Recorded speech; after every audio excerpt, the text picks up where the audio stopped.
اسماعیل بن ابراہیم یعنی ابن الیہ نے ابو حیان سے، انہوں نے ابو زرعہ بن عمر بن جریر سے، اور انہوں نے حضرت ابو ہریرہ رضی اللہ عنہ سے روایت کی، کہا رسول اللہ صلی اللہ علیہ وسلم ایک دن لوگوں کے سامنے تشریف فرما تھے۔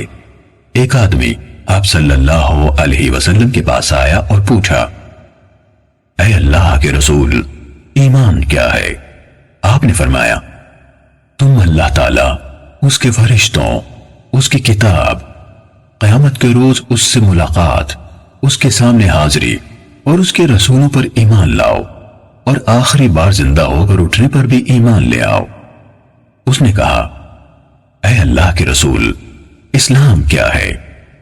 آپ نے فرمایا، اسلام یہ ہے کہ اللہ تعالیٰ کی عبادت کرو، اس کے ساتھ کسی چیز کو شریک نہ ٹھہراؤ، لکھی یعنی فرض کی گئی نمازوں کی پابندی کرو، فرض کی گئی زکوٰۃ ادا کرو، اور رمضان کے روزے رکھو۔ اس نے کہا، اے اللہ کے رسول، احسان کیا ہے؟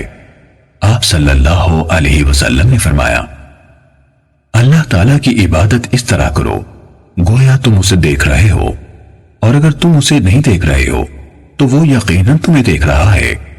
اس نے کہا، اے اللہ کے رسول، قیامت کب قائم ہوگی؟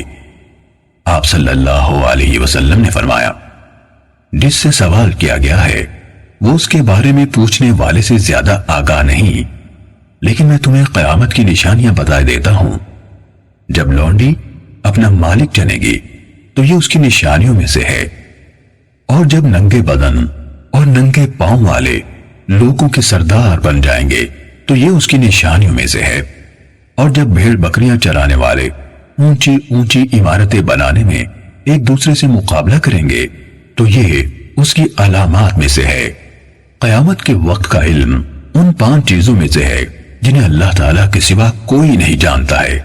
پھر آپ صلی اللہ علیہ وسلم نے یہ آیت پڑھی، بے شک اللہ تعالیٰ ہی کے پاس قیامت کا علم ہے، وہی بارش برساتا ہے، اور وہی جانتا ہے کہ ارحام یعنی ماؤں کے پیٹوں میں کیا ہے۔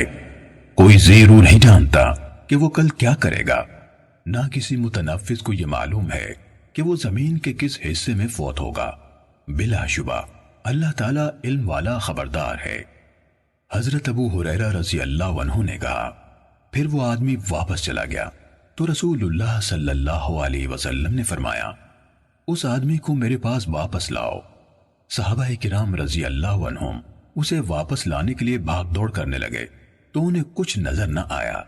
رسول اللہ صلی اللہ علیہ وسلم نے فرمایا، یہ جبرائیل علیہ السلام تھے جو لوگوں کو ان کا دین سکھانے آئے تھے۔